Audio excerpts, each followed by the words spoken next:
Le détroit d'Ormuz est l'un des passages maritimes les plus stratégiques au monde. Situé entre l'Iran et le sultanat d'Oman, il relie le golfe Persique au golfe d'Oman et l'océan Indien. Chaque année, une part considérable du commerce mondial de l'énergie transite, faisant de ce corridor maritime un enjeu majeur pour les grandes puissances et les marchés internationaux. Selon les estimations de l'Agence internationale de l'énergie, environ 20 millions de barils de pétrole par jour transitent par le détroit, soit près d'un quart du commerce maritime mondial de pétrole. Plusieurs pays du Golfe, notamment l'Irak, le Koweït, le Qatar et les Émirats arabes unis, dépendent largement de cette voie maritime pour exporter leurs hydrocarbures. Depuis plusieurs années, le détroit d'Ormuz constitue un point de friction majeur entre les États-Unis et l'Iran. Washington considère la liberté de navigation dans cette zone comme un intérêt stratégique essentiel et maintient une présence navale importante dans la région afin de sécuriser les routes commerciales.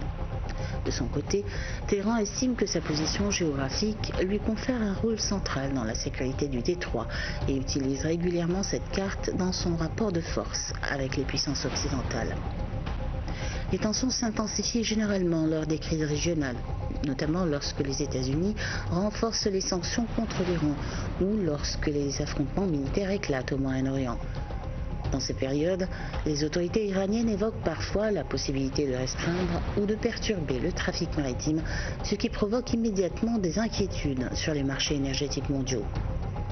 Les récents développements ont une nouvelle fois démontré l'importance stratégique du détroit.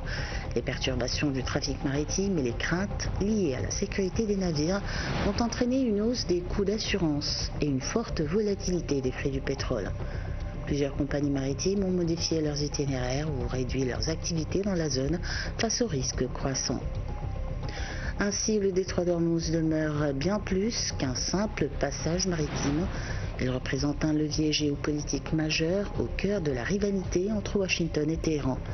Tant que les tensions entre les deux pays persisteront, cette étroite voie navigable continuera d'être l'un des points les plus sensibles de la sécurité énergétique mondiale.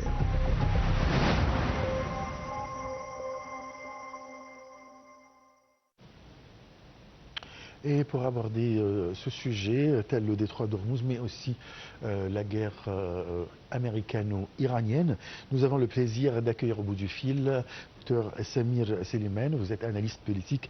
Bonjour. Bonjour.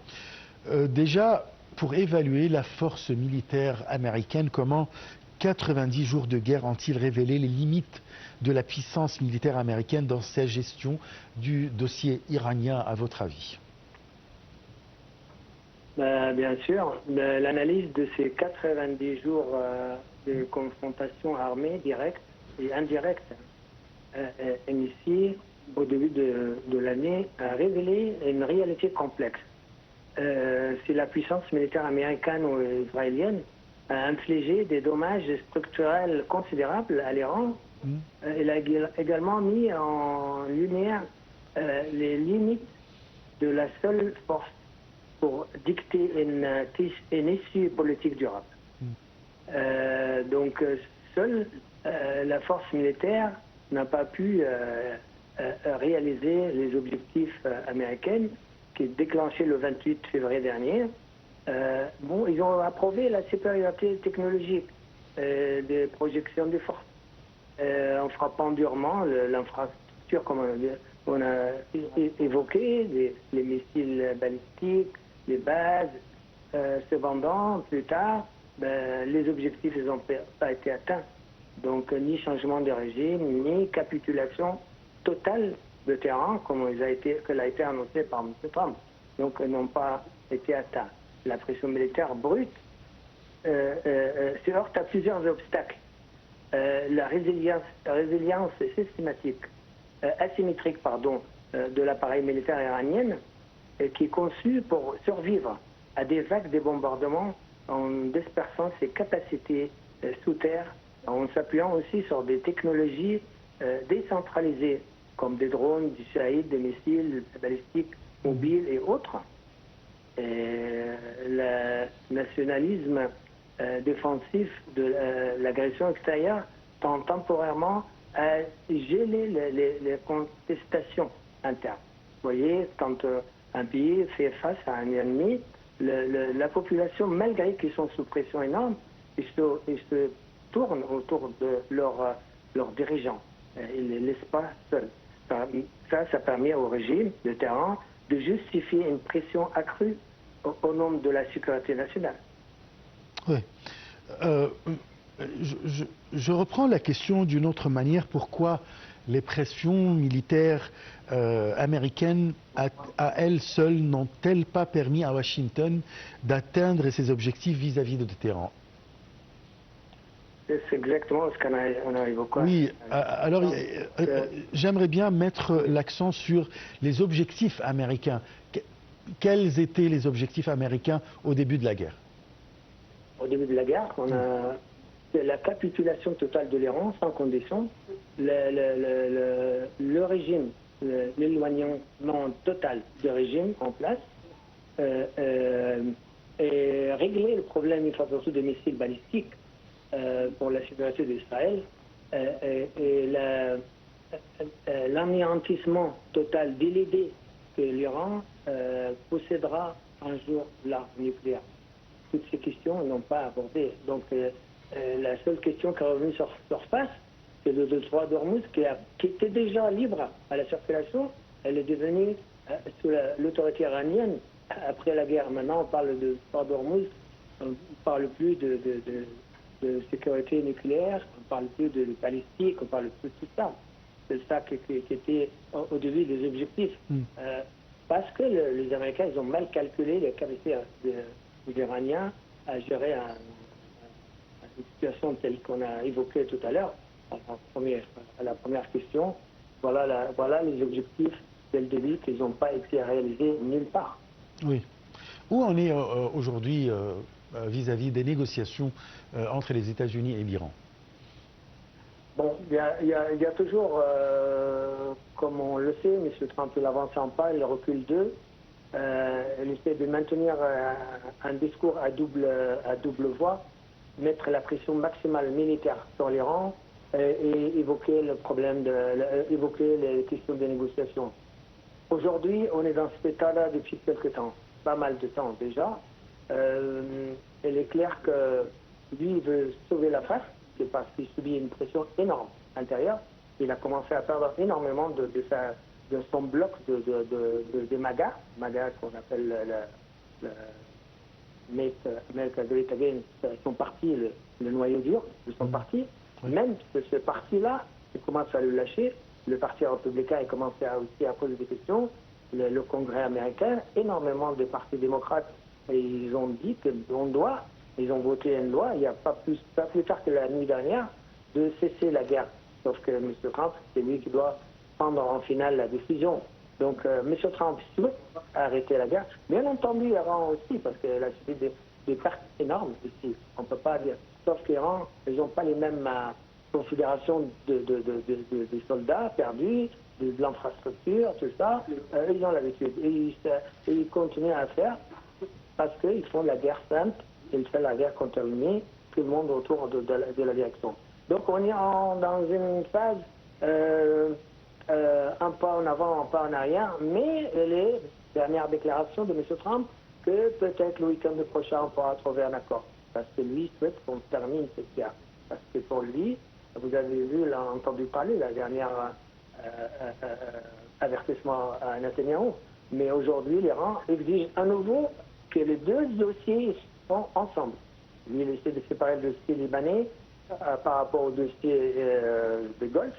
Mais l'Iran, dès qu'il se trouve en position de force, il rajoute une condition supplémentaire. Voilà, aujourd'hui, on en est. Sauf que mon impression personnelle, c'est qu'il y aura un accord. Il y aura un accord pour sauver la face de Trump, personnellement, et les Américains. Et à votre avis, le rôle des pays de la région dans ces négociations entre l'Iran et les États-Unis, quel rôle on peut jouer vraiment? On parle de la région, on parle de la région de Pied de Golfe. Je ne souhaite pas l'extension de cette guerre parce qu'il revient toujours. Ils n'étaient pas préparés depuis des décennies à affronter des guerres à l'Iran. Il y avait à l'époque juste des menaces, sauf que maintenant on passe à l'acte hier. Il y avait des missiles qui sont endommagés considérablement l'aéroport de Koweït. Et la base de Al-Udeid, la plus grande base américaine au Moyen-Orient, qui atteint plusieurs fois toutes les bases américaines au Moyen-Orient, ils sont vidés de soldats. Leur position est de souhaiter trouver un accord préalable, un accord qui permet de cesser cette guerre. Tout le monde, même les Émirats arabes unis, bien entendu l'Arabie saoudite, le Koweït, le Qatar, ne souhaitent pas rentrer en guerre. Et ils ont vu que ces bases américaines ne les protègent pas. Donc les missiles peuvent les atteindre à tout moment. Et les Américains ne peuvent pas arrêter les missiles, ni les Israéliens. Donc c'est ça leur situation. Ils souhaitent qu'on trouve un accord définitif. Ils ont même annoncé quelque part dans certains médias qu'ils souhaitent trouver un accord définitif avec les Iraniens. Quant aux Européens, les Européens souhaitent un issue diplomatique. Ils l'ont annoncé dès le début.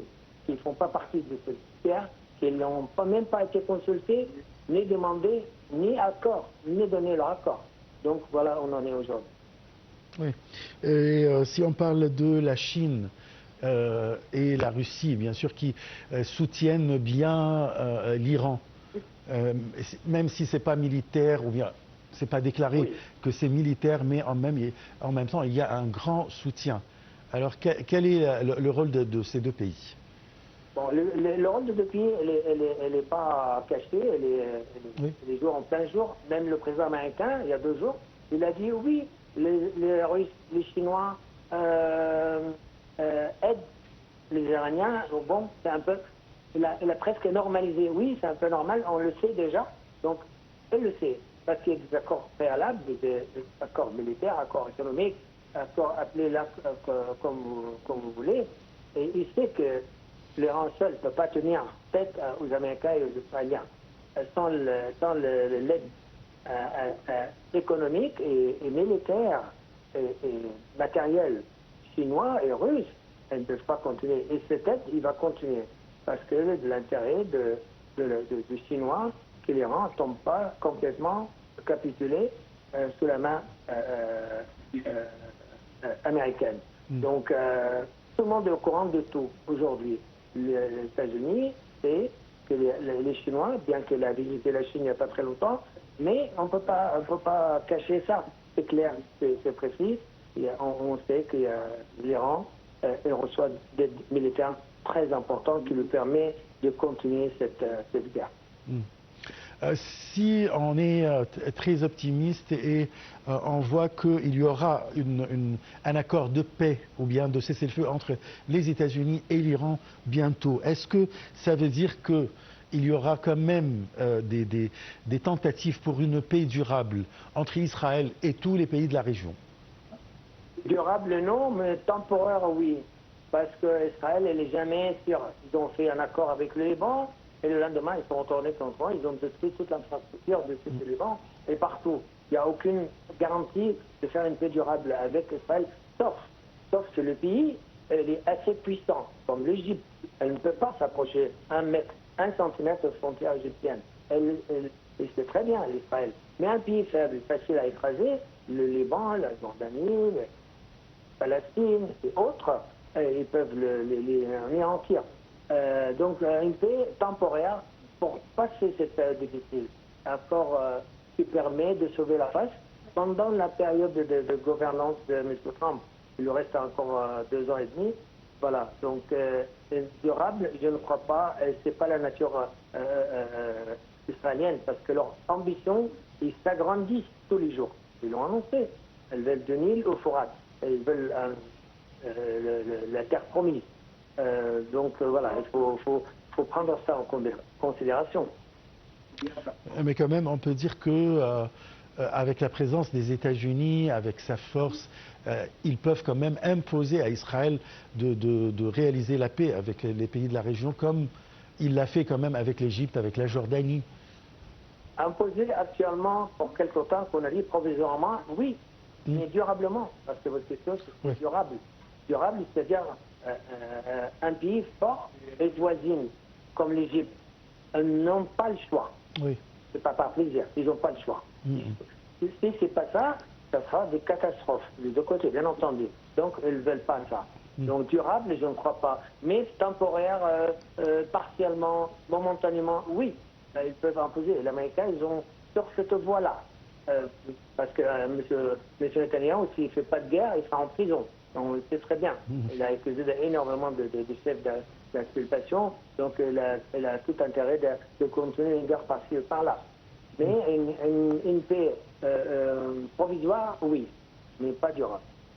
Oui, une dernière question en 1 minute, c'est concernant la situation en Syrie vis-à-vis d'infiltrations israéliennes. Bon, la Syrie actuellement, pour préserver ses frontières, c'est des guerres à l'intérieur, ils subissent un peu ce qu'il dicte M. Trump à M. El-Shara. Le problème, c'est que le sait d'où il vient.